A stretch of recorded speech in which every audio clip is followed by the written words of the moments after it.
자, 그럼 여러분들 저하고 지금부터는 이제 기출문제, 보고문제를 갖다가 이제 저랑 같이 공부를 한번 해보실 건데, 요 각 시험 회차에 대한 어떤 특징, 그리고 이제 여기에 대한 내용들, 구조에 대한 내용들은 제가 이미 그 총평 영상이 있어요. 저희 학원에서 올려준 그 총평 영상을 보시면 제가 시험 끝나고 와서 바로 여러분들한테 전달드린 내용도 있으니까 그걸 좀 참고를 하시고, 여기서 이제 순수하게 우리가 좀 문제만 보도록 할게요. 이제 첫 번째는 우리 기계 제도 및 설계입니다. 기계 제도 및 설계가 이제 여러분 맨 앞쪽에 2교시로 잡혀 있죠. 그래서 요거 한번 보도록 할게요. 자, 첫 번째 문제입니다. 순화사의 골지름을 나타내는 선의 종류는 나왔는데, 우리 기계 제도가 시험에, 우리 필기 시험에 나올 때는 어떤 구조로 나오냐면은 항상 그래요. 제도, 총칙. 총칙이라고 하면 여러분들 좀 오해할 수 있는데, 제도 규격이라고 할게요. 규약.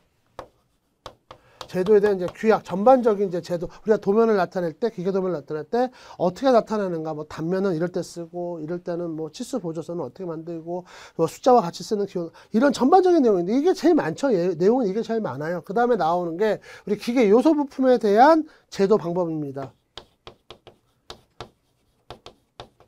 기계 요소 부품 중에 아주 정형화되어 있는 애들 있죠. 뭐 기어라든가 뭐 나사라든가 스프링이라든가 뭐 요런 애들, 요런 애들을 갖다가, 근데 이거를 이해하시는데, 이 기계 요소 부품에 대해서 이제 도면에 나타낼 때 어떻게, 이 얘기는 뭐냐면 사실 여러분들 이걸 이해하시려고 그러면은 요런 부분 한번 생각을 해보셔야 돼요. 지금은 여러분들 우리가 CAD를 통해서 제도를 하니까 거기 막 2D뿐만 3D까지 하잖아요. 그러다 보니까 이런 요소 부품을 나타내는 게 사실 어렵지가 않습니다. 어렵지가 않습니다. 여러분 나중에 이제 우리 그 작업 표시기 준비하시면 아시겠지만, 그게 뭐 크게 여러분들 막 부담을 갖고 와 이것 때문에 나 이제 뭐 기계 설계 못 해먹겠네 뭐 이런 소리까지는 안 나와요. 근데 이걸 여러분 이해하시면 지금 생각하지 마시고 지금부터 한 100년 전, 150년 전을 생각을 해보세요. 그때는 도면을 그릴 때 사람들이 다 손으로 일일이 다 그렸단 말이죠. 그러면 이제 볼트 하나를 나타내려고 해도 볼트가 이렇게 보면 여기 막 나사 산도 있고, 나사 산도 있고요. 그 다음에 여기 보셔야 되면 뭐 나사 머리도 있고 막 이렇잖아요. 그러니까 이런 걸 갖다가 다 손으로 그릴 수가 없으니까 간략하게, 그리고 우리가 손으로 그리기 편하게끔 규약을 맞춰놨어요. 그러니까 약속을 한 거죠. 우리끼리 약속을 해가지고 이렇게 나타내자 한 겁니다. 이제 그 중에서도 우리 순화사, 나사죠, 나사. 순화사, 앞나사.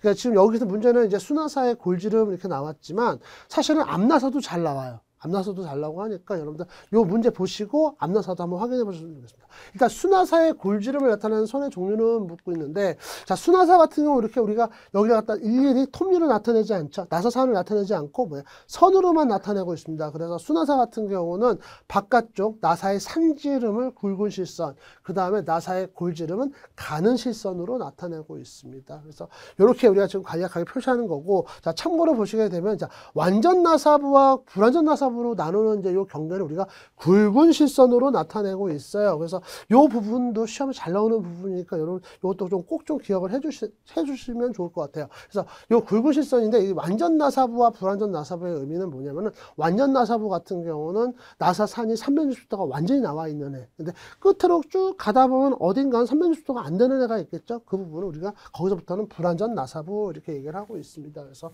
지금 요거 앞나사하고 비교하는 부분, 그 다음에 이 불완전 나사는 굵은 실선을 한다는 부분 꼭 좀 기억을 하고 시험장 다음 시험에 꼭 가졌으면 좋겠어요. 기준치수가 파이 60이죠. 여기 앞에 파이가 빠졌는데 파이 60으로 동일한 축과 구멍의 공차 관계가 아래 같을 때 최대 잼새는 얼마인가 그랬어요. 여러분들 일단 잼새하고 틈새는 여러분들 이 개념을 알고 계셔야 되고, 일단 잼새가 많이 제일 크게 발생했을 때는 뭡니까? 일단 축과 구멍을 나눠서 생각하시면 돼요. 축과 구멍을 나눠서 잼새가 가장 큰 값이 발생하면, 일단 축은 어때요? 가장 클 때, 작을 때? 축은 가장 클 때죠. 가장 클 때. 구멍은 가장 작을 때죠. 그러니까 얘가 지금 헐거운이, 여기서 이 문제를 가지고 여러분들은 이게 헐거운 끼워 맞춤이냐, 뭐 억지 끼워 맞춤, 이걸 좀 따지실 필요가 없고, 일단 여기서 딱 최대 잼새를 줬잖아요. 그러면은 여러분들은 축이 가장 클 때, 구멍은 가장 작을 때를 구별하시면 되겠습니다. 그래서 자, 구멍 같은 경우는 구멍이 가장 작을 때 언제예요? 얘는 지금 플러스 0.02가 더 큰 거고 얘는 0입니다. 그러면은 얘가 더 작은 거죠. 얘보다는 얘가 더 작은 거죠. 이거 지금 여러분 치수가 아니라 공차예요. 공차. 자, 그 다음에 이제 축은 어때요? 축은 가장 클 때입니다. 그러면 이 둘 중에 어떤 걸 쓰셔야 돼요? 얘를 쓰셔야 되죠. 그래서 구멍이 가장 작을 때가 마이너스 0.02, 축이 가장 클 때는 0. 네, 0일 때죠. 그래서 여기서 이거를 여기서 이 값을 빼주게 되면 얼마가 나옵니까? 0.01이 나오게 되죠. 그래서 답은 0.01 이렇게 나오는, 네, 이 답을 찾으시면 되는 건데, 여기서 뭐 플러스 마이너스 개념을 가지고 너무 들어가지 마시고, 여기서 그냥 산술적으로 나올 수 있는 값이잖아요. 그죠? 그러니까 여러분 좀 직관적으로 좀 보셨으면 좋겠습니다. 자, 3번 문제 보도록 할게요. 이 문제 아주 재밌었습니다. 제가 이 문제는 기억이 나요. 아마도 제가 총평 시간에도 요거 했던 것 같은데, 사실 이때 이 회차죠. 이 회차, 그러니까 2024년도 문제들 같은 경우는 기계 제도에서 유난히 표면에 관한, 표면 관리에 대한 내용들이 좀 많이 나왔습니다. 근데 그 중 하나가 이건데, 여러분들 요 내용을 보시게 되면 여기가 지금 M으로 써 있거든요. 이 M이 의미하는 게 뭐냐, 이렇게 나와요. 그래서 이거는 지금 요 위치나 요 기호를 봤을 때 우리가 알 수 있는 거는 표면을 가공하는 가공 기호다. 그러니까 여러분들 만약에 우리가 이런 공작물을 설계한다 그러면 이런 표면도 우리가 지정을 할 수 있어요. 뭘로 해라 이렇게 지정을 할 수가 있는 거예요. 기계 설계하는 사람들이.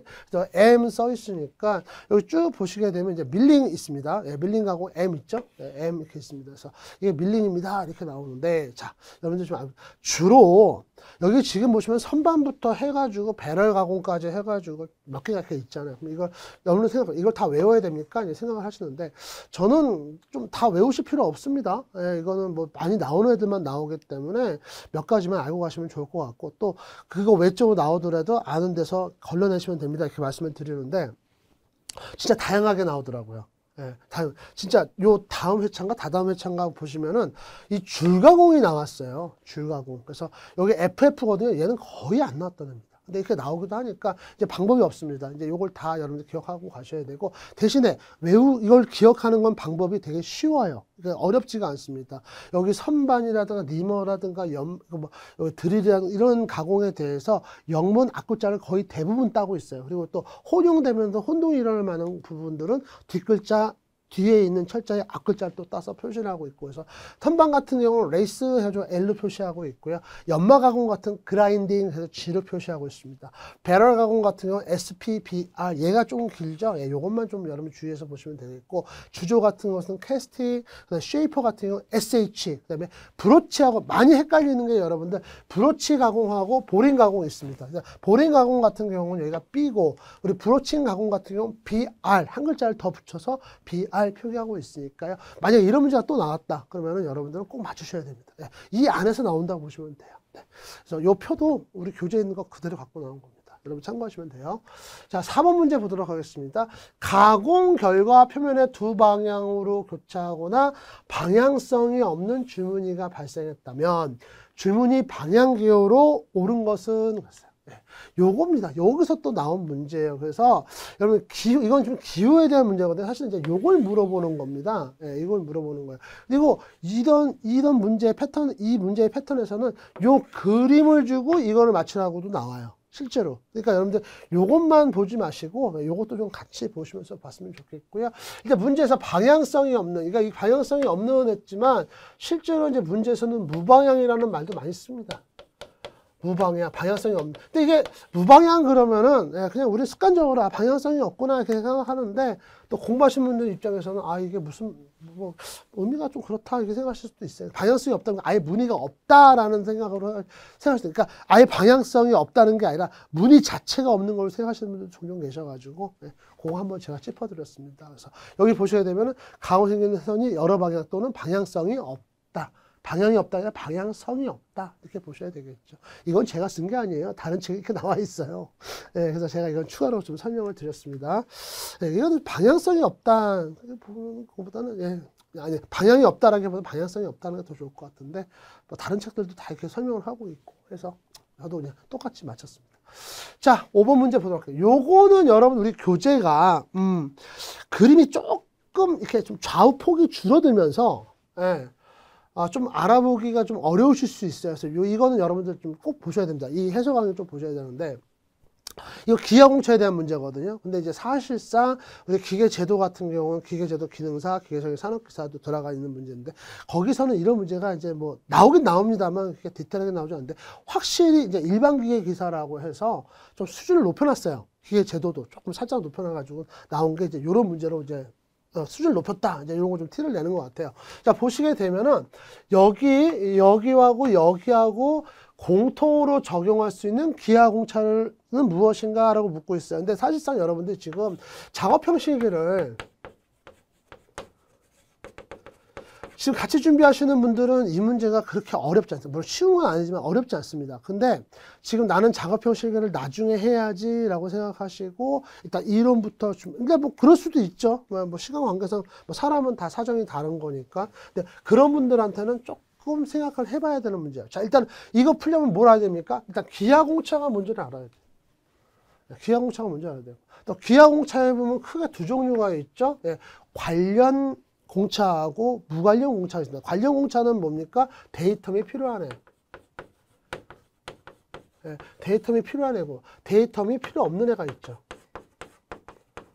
예, 지금 데이터 모르겠으면 그냥 들으세요. 예, 괜찮습니다. 네, 들으세요. 데이텀이 필요 없는 애가 있습니다. 근데 이거 아셨어요? 이거 지금 해석 강의 듣는데 모르시면 안 되지.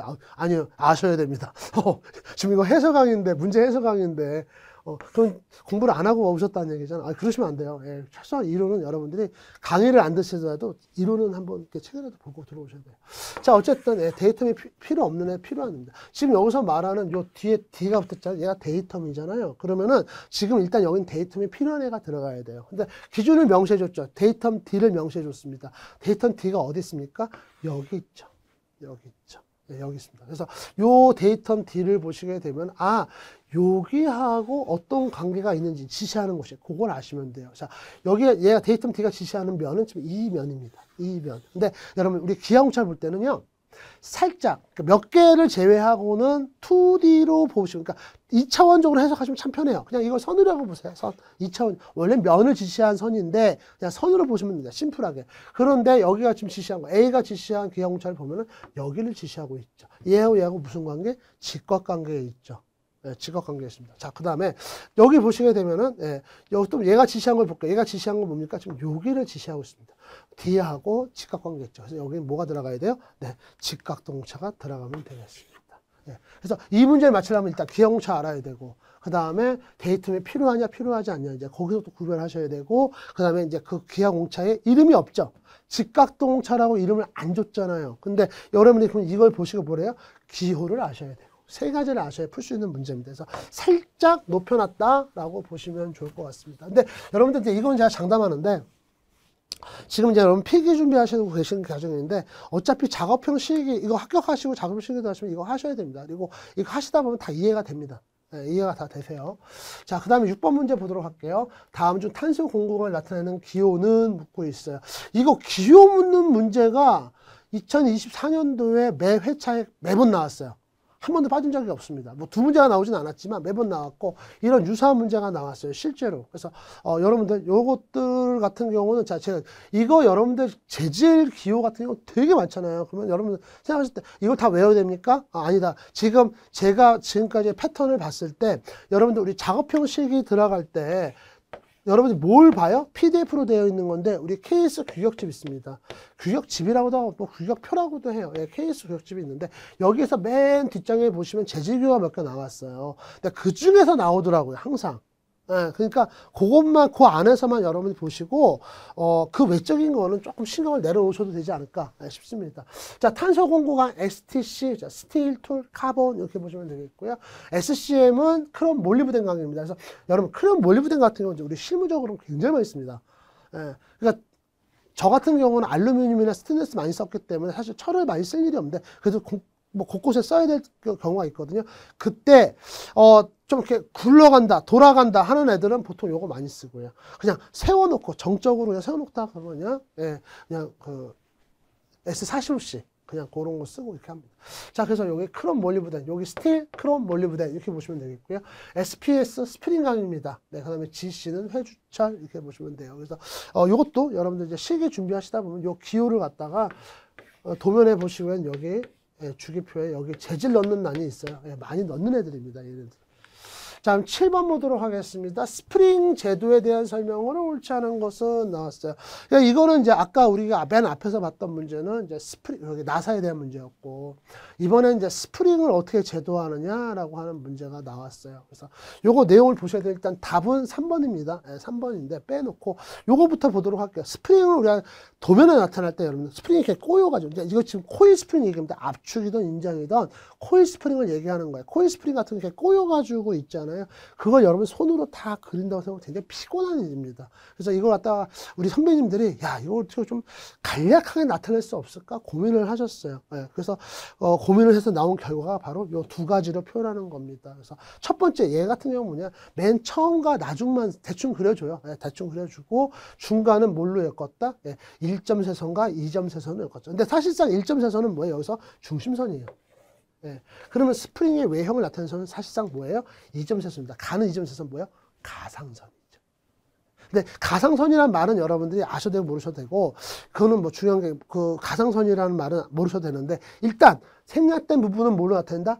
2점 쇄선으로 나타낸다. 뭐 맥이 상통하죠? 가상선을 나타낸다. 예, 2점 쇄선 나타낸다. 상통하죠.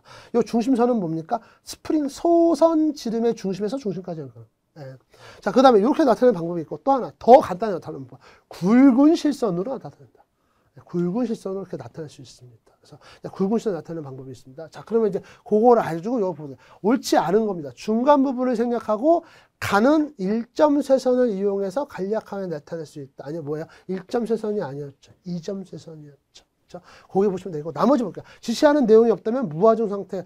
여러분 이거 이해를 못 하시는 부분들이 있습니다. 예, 무하중 상태라고 하는데, 아니 선생님 요거 스프링이 이렇게 있으면은요, 자, 스프링이 이렇게 있으면은 무게를 안 받고 있어.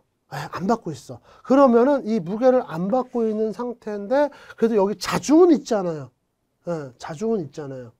그러니까 여러분 무하중 상태 뭐 자중을 따지고, 아 선생님 나는 지금 오토바이가 됐던 자동차가 됐던 전철이 됐던, 특히 전철, 예전에 전철 그쪽 관련해 가지고 일하셨던 분이 그 질문을 하셨어. 실제로 전철에 이렇게 우리 보면은 스프링이 여기 이제 들어가 있잖아요. 이제 전철이 엄청 무겁잖아요. 이 스프링을 갖다가 표시하는데, 본인들은 이 스프링이 원래 들어가 여기 체결되기 전의 높이가 아니라 여기 체결된 높이를 항상 그림을 그렸다는 거야.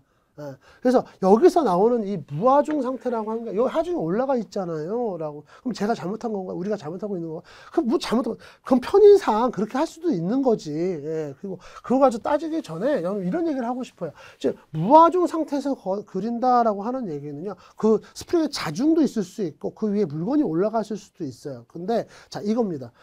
그냥 노멀한 상태라고 보시면 돼요. 무하중 상태는 그냥 평상시에 얘가 움직이지 않고 가만히 뒀을 때 어떤 상태냐. 예. 그거를 물어보는 거예요. 사실상. 그래서 위에 무게가 올라가도 뭐 작은 무게만 올라가서 평소에 뭐 크게 무게를 상관하지 않아도 돼. 그랬을 때는 그냥 펼쳐 있는 상태가 되면 되고, 아까 전철처럼 그렇게 체결되어 있는 경우에는 둘로 보통 나눠서 우리가 그려주죠.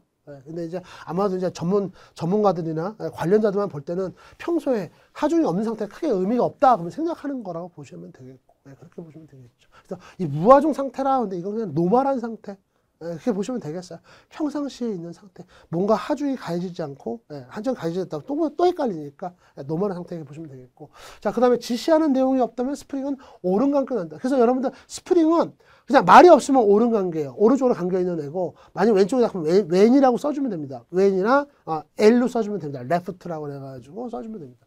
그 다음에 4번 용어표로도 나타낼 수 있다라고 나오죠. 좀 복잡한 스프링 같은 경우는 용어표로 또 따로 해서 그림 그려놓고 따로 용어표로 나타낼 수가 있습니다. 자, 8번 문제 보도록 할게요. 그림과 같은 입체들을 생각법으로 투상한 정면도와 우측면도를 보고 평면도로 가장 적합한 투상도는 그랬습니다. 자, 여러분 정면도 우측면도가 나왔는데, 요게 지금 입체도 투상도죠. 입체 투상도인데, 요걸 보고 좀 정면을 어디로 잡았습니까? 지금 이쪽을 잡았죠. 그래서 여기 뒤가 지금 안 보이는데요 하실 수 있는데, 요거는 뭘 가지고 우리가 유추할 수 있어요? 우측면도와 정면도를 보고 유추할 수 있죠. 여기 지금 이렇게 공간이 없는 겁니다. 일부 공간이 지금 빠져 있는 일부 입체가 지금 빠져 있는 상태예요. 그러면 위에서 봤을 때 어떤 상태냐? 일단 위에서 딱 봤던 평면도는 지금 일단 주로 보이는 건 얘가 보이겠죠. 이런 형태를 보일 겁니다. 그러면 이 형태를 갖고 있는 애가 일단 두 개밖에 없어요. 얘하고 얘예요. 그렇죠? 얘하고 얘입니다. 그런데 얘가 지금 비어있는 공간이 서로 다르죠. 그럼 이건 우리가 어떻게 보면 될까요? 요거 갖고 유추를 하셔야죠. 딱 절반에서 갔잖아요. 얘가 절반에서 갔고 얘는 점선. 그러니까 절반이 안 되죠. 절반이 안 되죠. 그러니까 여기서 끊어졌기 때문에 얘는 아니고 답은 뭐다? 2번이 답이 되겠네요. 2번이 답이 됩니다. 그래서 사실상 이 투상도 문제 같은 경우는 저도 이제 여기다 해설을 갖다가 뭐 이렇게 써놓기는 하는데 저희 또 이 교재 만드시는 분들이 좀 요청을 합니다. 이게 해설이 없으면 좀 이상합니다. 그런데 이 투상도 문제는 참 해설하기가 어려워요. 뭐라고 해야 될지. 그래서 제가 그냥 이렇게 얘기하는 게 편한데 좀 그런 부분이 있습니다. 자, 9번 문제 보도록 할게요. 자, 그림과 같은 도면에서 G 부분의 치수는 몇 밀입니까? 그래가지고 여기서부터 여기에요. 근데 이거 여러분들이 지금 요것만 보고 판단을 하셔야 돼요. 여기 문제에서는 아무런 힌트가 없어요. 그냥 얘 치수를 찾으세요. 이제 그거 하나밖에 없죠. 그럼 이제 도면을 보셔야 되는데 얘가 지금 지름은 25파이고 이 구멍이 몇 개가 있다? 43개가 있다. 그 얘기예요. 그럼 간격은 몇 개? 42개가 되겠죠. 그쵸? 예, 42개가 될 겁니다. 그래서 간격은 42개니까 42 곱하기 100. 42 곱하기 100. 간격이 100이죠. 이것도 이 도면에 있어요. 따로 주지 않았습니다. 42 곱하기 100 하면은 4200 이렇게 나오는 거죠. 그래서 이렇게 도면을 보시면 보겠고 이거 지금 생략 도면이죠. 똑같은 것이 반복되고 길 때는 이렇게 생략해서 나타낼 수 있고요. 대신에 생략했다고 해서 이게 원래는 지금 쭉 더 길어요. 더 긴 건데 생략해서 냈을 때는 그 긴 원래의 치수를 나타낸다. 뭐 그 정도까지도 알고 계시면 좋을 것 같습니다. 자, 이제 10번 문제 볼게요. 이미 정의된 두 공면을 부드럽게 연결하는 용어는 무엇인가? 그래서 이거는 뭐 우리 CAD 관련된 얘기죠. 그래서 답은 블렌딩 이렇게 보시면 되겠습니다. 그래서 여기 있는 내용들 중에서 사실 수입 같은 경우도 블렌딩하고 수입 같은 경우도 나중에 여러분들 이제 어차피 작업필 시기 준비하시다 보면 여러분 인벤터가 됐던 솔리드웍스가 됐던 하나 선택해서 공부를 하셔야 되는데 거기 다 있는 기능들이에요. 얘를 둘은. 그렇게 여러분들 좀 알고 가셨으면 좋겠습니다. 그래서 이렇게 표시하는 거예요. 그래서 원래는 여러분들 이렇게 지금 하나, 둘, 셋 개 삼각형을 본다면 얘네들은 어떻게 직선으로 이렇게 연결이 돼야 되는데 이걸 부드러운 곡면으로 연결했죠. 부드럽게 연결하는 것을 우리는 블렌딩 한다라고 보면 되겠어요. 자, 이렇게 해서 우리 기계 제도 문제는 다 살펴봤고요. 이 한 과목이지만 여기 뒤에 이제 바로 붙은 게 뭡니까? 기계 설계죠. 기계 설계입니다. 자, 우리 교재에 있는 그림 그대로 갖고 나왔는데요. 사실 여기서 좀 선이 하나 더 있었으면 좋지 않았을까 싶어요. 이렇게 연결해가지고 이렇게 지금 물어보고 있는 깊은 볼 베어링 사실 얘를 의미하는 거죠. 얘를 의미하는 겁니다. 그리고 여기는 부분만 단면을 쳐가지고 나타냈고요. 그래서 얘를 의미하는 건데 6202예요. 그럼 이 베어링의 안찌름은 얼마인가? 뭐 이건 다양하게 묻고 있죠. 그래서 이건 여러분들이 어찌됐든 규격을 보고 그걸 가지고 여러분들이 이 베어링 안찌름, 지금 안찌름이 의미하는 것은 여기입니다. 여기서부터 요 안에 지금 한 요쯤 되겠네요. 요 안찌름을 지금 묻고 있는 거예요. 그래서 여기 공이 보시게 되면 안찌름이 15mm죠. 그래서 파이 15. 요거는 다 기억하고 계셔야 되는데 특히나 04부터는 곱하기 5를 하면 됩니다. 쉬운데 어디서 0부터 4까지는 외우셔야 돼요. 요거는 뭐 방법이 없습니다. 외우고 가셔야 돼요. 자, 그 다음에 12번 보겠습니다. 자, 여러분들, 요거, 스프라켓 휠의 입수를 각각 Z1, Z2라고 했을 때 축광거리를 C, 그 다음에 체인 피치를 스몰 P라고 할 때 체인의 길이를 나타내는 식은 나는데, 일단 여러분, 요거부터 좀 제가 말씀드릴게요. 우리 교재 보시게 되면은, 이게 원래 여기 P가, 피치죠? 피치를 나타내는 요 P가 지금 붙어 있어요. 우리 교재에는. 지금 3번하고 4번 보기에. 원래 이걸 빼야 됩니다. 제가 잘못했어요, 이거는. 그러니까 여러분들, 요거는 좀 빼고 보십시오. 그러니까 어차피, 그러니까 이게 붙어 있게 되면은 보기 1, 2하고 3, 4가 같아요. 그쵸? 그래서 답은 어차피 1, 2번 중에 하나 고르게 되는 건데, 원래 제 의도는 이걸 빼려고 했던 겁니다, 밑에 빼려고 했던 거는. 근데 이게 지금 들어가 있어서 좀 그렇긴 합니다. 그래서 요거부터 일단 여러분 좀 수정을 해주시고, 그럼 어차피 답은 1, 2번 중에 하나인데 답은 1번입니다. 그래서 요 공식은 어디서 왔다? 우리 평벨트 전동장치 있잖아요. 평벨트 전동장치. 벨트 전동장치에서 갖고 온 식이잖아요. 그래서 여기 보시게 되면 이제 전체 길이 L을 갖다가 P로 나눠줬어. P치로 나눠줬어. 그럼 요건 뭐가 됩니까? 요거는 링크 수가 되죠. 링크 수가 되고 링크 수를 나타내는 식인데 이걸 갖다 이 P치를 일로 옮기면서 뭐가 돼요? 길이가 되는 거죠. 그렇죠? 이렇게 되는 식으로 보시면 되겠습니다. 그래서 요거 여러분들, 이거는 그냥 여러분들이, 이것도 어차피 얘가 어디서 왔다 그랬어요? 평벨트 풀리의 벨트 길이 구하는 공식이 나는데 그 자체가 근사식입니다. 딱 떨어지는 게 아니라 근사식, 일부 근사식이 들어가 있어가지고 그렇게 온 식이고, 그래서 또 거기서 왔어요. 그걸 응용해서 왔습니다. 예. 대신에 이제 벨트 전동 같은 경우는 엇걸기, 바로걸기가 가능하니까 둘 다 가능하잖아요. 그러다 보니까 식이 두 개고, 우리 체인 같은 경우는 엇걸기는 안 되니까 요거 하나로 가고 있다 보시면 되겠고, 요것도 여러분들 시험장 가실 때 꼭 기억하고 가셔야 되는 내용입니다. 네, 꼭 좀 기억해 주세요. 자, 13번 보도록 하겠습니다. 요런 거는 한번 좀 재밌게 여러분이 보실 수 있는 문제, 좀 재밌다는 내용은 뭐냐면은 요거 하나를 이해하면 여러 가지 같이 이해할 수 있는, 굉장히 좀 가성비 있는 문제라고 보면 되는데, 그래서 재미도 있습니다. 보시면 그림과 같이 한 쌍의 마찰차를 원주 방향으로 밀어주는 힘이 증가하면 나타나는 현상이 아닌 것은, 아닌 것은 그랬습니다. 지금 두 개의 마찰차가 붙어가지고 이 힘 P가 이렇게 서로 밀어주고, 이 마찰차니까 마찰이 잘 돼야 될 거 아니에요. 서로 밀어주고 있는데 얘가 증가할 때 나타나는 현상이 아닌 것은 그랬습니다. 일단 3번은 제껴놓을게요. 3번이 답이니까 얘는 제껴놓고 나머지가 맞는지 보면 되겠죠. 전달할 수 있는 동력이 증가한다.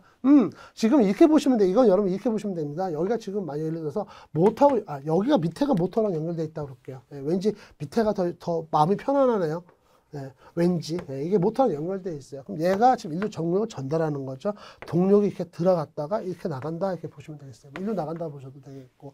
자, 그러면은 전달할 수 있는 동력이 증가합니까? P가 커지면, 밀어주는 힘이 커지면 증가합니다. 왜? 지금 여기 이 두 마찰차 사이에서 발생하는 회전력은 뭐가 됩니까? 마찰 개수 곱하기 P, 접선 방향의 힘이 되겠죠. 요 힘. 그래서 이 힘 F라고 했을 때 얘는 어떻게 표시됩니까?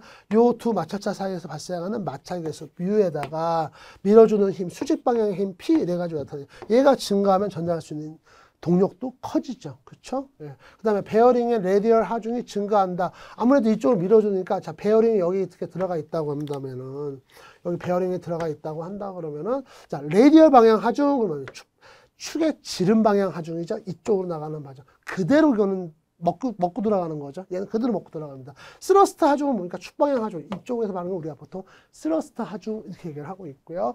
자, 그 다음에 4번 보도록 할게요. 마찰력이 일정할 때 마찰 개수는 감소한다 이랬습니다. 그래서 마찰 개수는 마찰력을 갖다가 수직 항력으로 나눠준 값이죠. 그래서 요 공식 요거랑 봐주면 아까 얘를 갖다가 우리가 얘를 갖다가 이제 우리가 그 마찰력이라고 했을 때 어떻게 표시했습니까? 마찰 개수 곱하기 P 해줘. 얘를 갖다가 좀 수직 항력 이렇게 얘기를 한 겁니다. 그래서 마찰 개수가 감소한다. 왜 감소합니까? 얘가 밑으로 가기 때문에. 그래서 요 마찰 개수 봤을 때 요 식이 만들어지기 때문에 얘는 감소한다 이렇게 얘기를 했는데, 자, 이렇게 보시면 돼요, 여러분들. 이게 얘가 증가하면서 있던 마찰 개수가 감소할까요? 지금 얘도 고무야. 고무.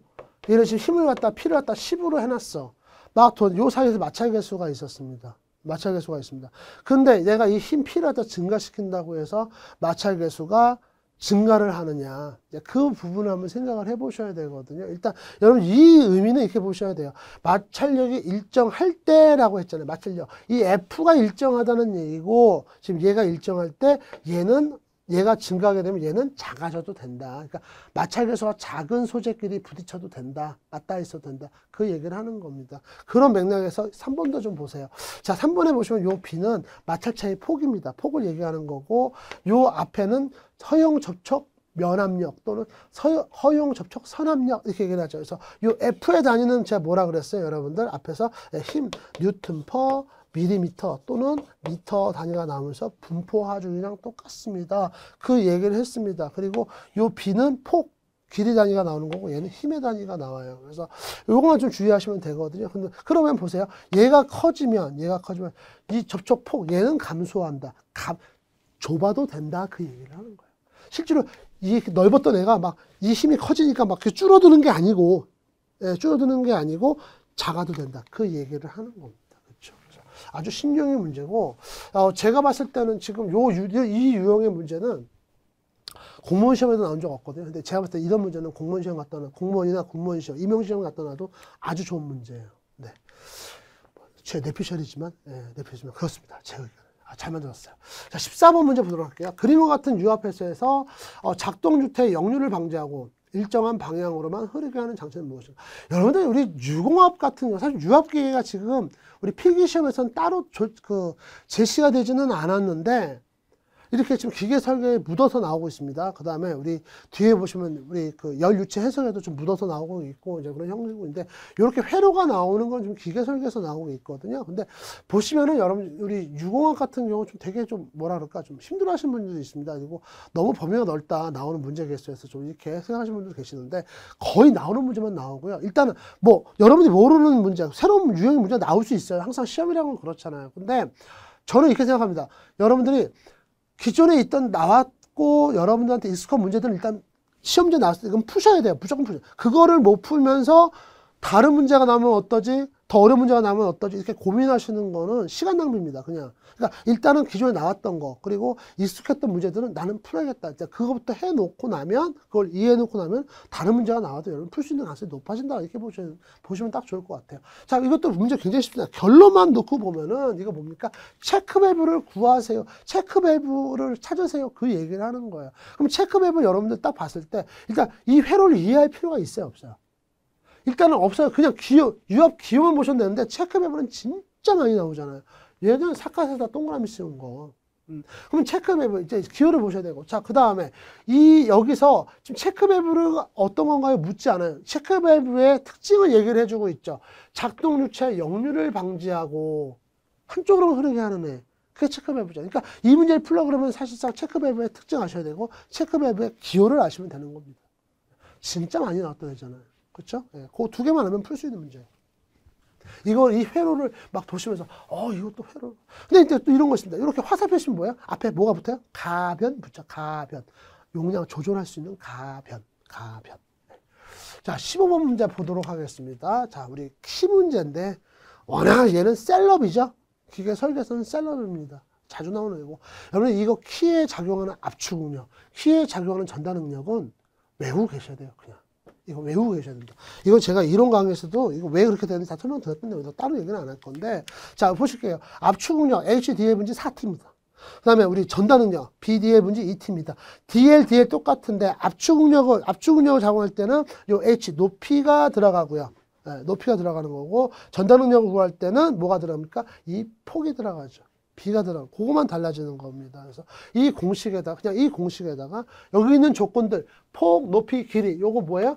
키의 디멘전 치수 다 줬죠. 형상 치수 다 줬고 지름이 50이라고 하는 이걸 줬다는 얘기는 뭐예요? 토크하고 얘를 줬어요. 그럼 뭐예요? 여러분들이 구하세요. 예, 여러분 이거 취어진 토크 요걸 구하세요. 뭐 구할 게 없네. 토크 그냥 줬네. 예. 난 또 동력을 준 줄 알고. 예. 여기 토크를 줬잖아. 토크 그냥 그대로. 이거 약간 좀 문제 꼬이게 하려고 하면은 H를 구해서 여기 이걸 주고 이걸 통해 가지고 여러분들 토크를 구하게끔 할 수도 있습니다. 이 토크를 구하게끔 하는 방법 딱 두 가지밖에 없어요. 여러분 다른 문제 보시더라도 자, 동력을 주든지 아니면 뭘 주면 됩니까? 여러분한테 허용 전달 능력, 비틀림 전달 능력 주면 되잖아요. 비틀림 전달 능력 구하려고 하면 이걸 통해서 구하려고 하면 토크는 비틀림 전달 능력 곱하기 ZP 극단면 계수 가지고 구하시면 되고 자, 그 다음에 요 H 가지고 구하려면 일단 예를 들면 킬로와트로 주느냐 마력으로 주느냐에 따라 다르겠지만 974000 아니면은 716.2 76200 그거 갖고 구하시면 되는 거고 아셨죠? 이거밖에 없어요. 두 가지밖에. 16번 보도록 하겠습니다. 10kN의 하중을 올리는 나사재, 나사 막대 지름 몇 밀리미터로 하면 돼요? 막대 지름은 얼마나 하면 돼요? 근데 여기 이제 이거 문제 16번 같은 앞에 문제만 보면은 뭐지 그래요. 근데 뒤에 이제 조건을 보셔야 되는데 여러분 항상 그래요. 우리 기계 설계도 그렇고 뒤에 가면 우리 구조 해석도 그렇고 항상 보면 여러분 뭘 구하느냐가 중요해요. 뭘 구하느냐가. 막대 지름 D를 구하라는 얘기잖아요. 그렇죠? 나사의 허용 응력은 60MPa, 비틀림 응력은 이거의 3분의 1로 본다 그랬잖아요. 그럼 여러분들 딱 봐도 여러분 뭘 응용해야 돼요? 지금 비틀림, 굽힘 다 나왔어요. 그러면 상당 굽힘 모멘트라든가 아니면 상당 하중을 이용해서 푸는 문제입니다. 그래서 요거 같은 경우는 지금 상당 비틀림 모멘트, 그러니까 상당 굽힘, 상당 비틀림 모멘트 이게 아니라 여기서는 상당 하중을 갖고 푸는 문제가 됐어요. 왜? 여기 지금 보면 응력을 나타냈죠. 지금 허용 응력, 비틀림 응력을 각각 따로 줬어요. 근데 비틀림 응력 같은 경우는 얼마라고 얘기를 안 해주고 얘의 3분의 1입니다. 이렇게 거든요. 근데 이거는 사실상 여러분들 한번 생각을 해보셔야 되는 게 이게 두 개의 하중이 있으면 각각 계산해서 그걸 어떻게 할 거예요? 또 그거 가지고 뭐 각각 계산해가지고 또 합치고 그런 것보다는 그러니까 하중 자체를 이 하중 여기 작용하는 하중 전체 하중을 P 다시라고 하겠습니다.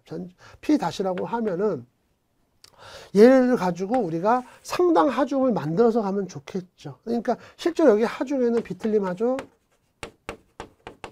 힘입니다. 힘. 하중 다 힘이에요. 하중 플러스 뭐야? 예. 여기 지금 난 허용 압축 응력이라고 해야 되나? 허용 응력 근데 압축 응력이라고 할게요. 비틀림 응력, 압축 응력. 수직 응력이라고 하는 게 낫겠네요. 예. 비틀림 응력께 수직 응력. 요 두 개를 다 합친 응력을 지금 P 다시라고 한번 해볼게요. 근데 여기서 준 거는 허용 응력을 준 거는 수직 응력밖에 안 됐잖아요. 얘를 갖다가 P라고 한다 그러면 얘는 뭐가 될까요? 얘의 3분의 1을 봅니다. 3분의 1을. 그럼 이 두 개를 합치면 뭐가 돼요? P 다시는 3분지 4P가 되겠죠. P 다시는. 예. 그래서 그 식이 여기에 그대로 들어가 있는 거. 예, 여기서 이제 풀어나가시면 되는 거고, 요 식의 유도는 앞에서 우리가 했던 거기 때문에, 이런 했던 거 따로 설명 안 드리겠습니다. 자, 이제 17번 문제 보도록 하겠습니다. 자, 토출 압력이 6메가파스칼이고, 유압 펌프의 토출량이 40cm 세제곱퍼 미닛, 그러니까 이건 분이죠. 분당 이만큼일 때, 소요동력 와트는 얼마예요? 물어보고 있는데, 일단 요거부터 말씀드릴게요. 여러분들, 우리 해설해 보시면, 요런 내용이 나옵니다. 지금 압력 단위를 파스칼, 뉴턴, 미터의 제곱, 그 다음에 유량의 단위를 미터 퍼 세크로 한다. 근데 이게 미터 퍼 세크가 아니라 미터 세제곱 퍼 세크입니다. 요게 좀 잘못됐어요. 요거 미터 세제곱 퍼 세크. 예, 이렇게 돼야 되고, 얘도 단위가 미터 세제곱으로 보셔야 됩니다. 예, 그래야 지금 요 단위, 뉴턴 곱하기 미터 퍼 세크가 나오는 게, 일단 단위만 제가 확인해. 이게 지금 여기 이게 세제곱이 빠져가지고 단위만 먼저 확인을 한번 해볼게요. 여기 보시면 단위가 뉴턴, 압력 단위니까 뉴턴 퍼 미터의 제곱이고 곱하기, 여기 지금 단위가 어떻게 됩니까?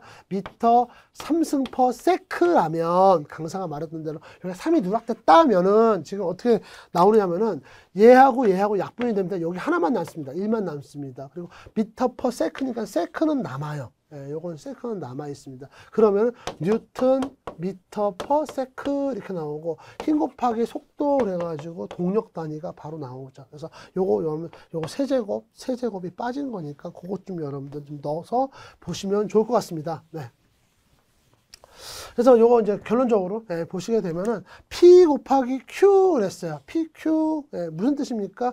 얘는 지금 유압 펌프에서 토출 압력을 갖다가 P라고 얘기를 했고, 여기 토출 유량을 지금 그 길이의 세제곱 퍼 미닛 이렇게 나왔어요. 두 개를 곱해주면 뭐가 나온다? 그러니까 한 명이 뭐야? 유량 곱하기 압력은 뭐가 나온다?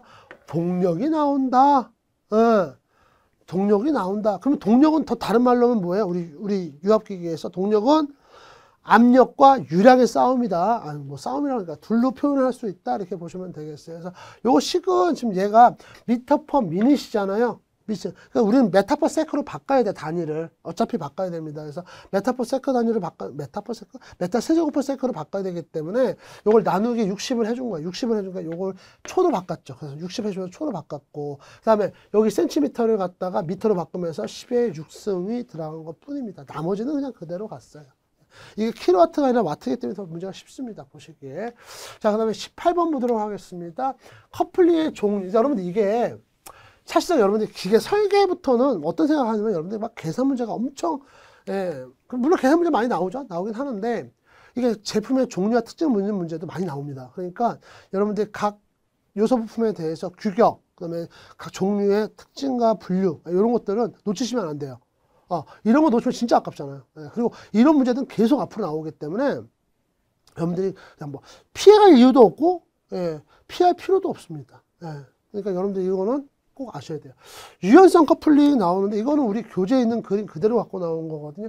유연성 커플링의 종류가 아닌 것은 머프 커플링, 이거 뭐 반쪽 커플링이라고 하고, 나사 체계 커플링을 얘기합니다. 그러니까 이거 갖다가 원래는 원통형 커플링, 이렇게 생긴 애를 갖다가, 이런 애들은 낄 때 축을 양쪽에서 껴야 되니까 힘들거든요. 그러니까 얘를 2분할 해가지고 양쪽에서 체결하는 형식으로 나왔고, 얘는 유연성이라고는 정말 없습니다. 근데 여러분들 얘기했습니다. 유연성 커플링을 해가지고 커가지고 유연성값이 막 이렇게 차이 나고 그런 게 아니라 살짝 조금 그리고 조금 차이 났을 때 안정적으로 구동할 수 있다. 대신에 좀 약해요. 그런 단점이 있습니다.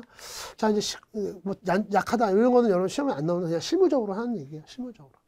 기어 문제가 나왔네요. 인수가 20개. 뭐 앞에 쫙 있는데 결론은 뭐예요? 내가 구해야 되는 거는 해당 편기어에 의해 걸리는 힘은 대략 얼마인가. 그래서 여기 피추원의 접선 방향으로 작용하는 힘이다. 이제 그 얘기를 하고 있고요. 일단 축에 발생하는 토크, 그 다음에 이제 모드값 도해서 우리가 뭘 구해야 되는 거예요? 이 토크를 구해야 돼요. 토크를 구해야 되는 거예요. 그래서 이 토크 값이 사실은 이제 이 P 값을 가져올 거예요. 그래서 요 식이에요. 한마디로. 지금 이 힘을 구하려고 그러면은 이 힘이 만들어내는 토크가 얼마냐 요걸 알아야 되고, 요거는 지름은 여기서 줬잖아요.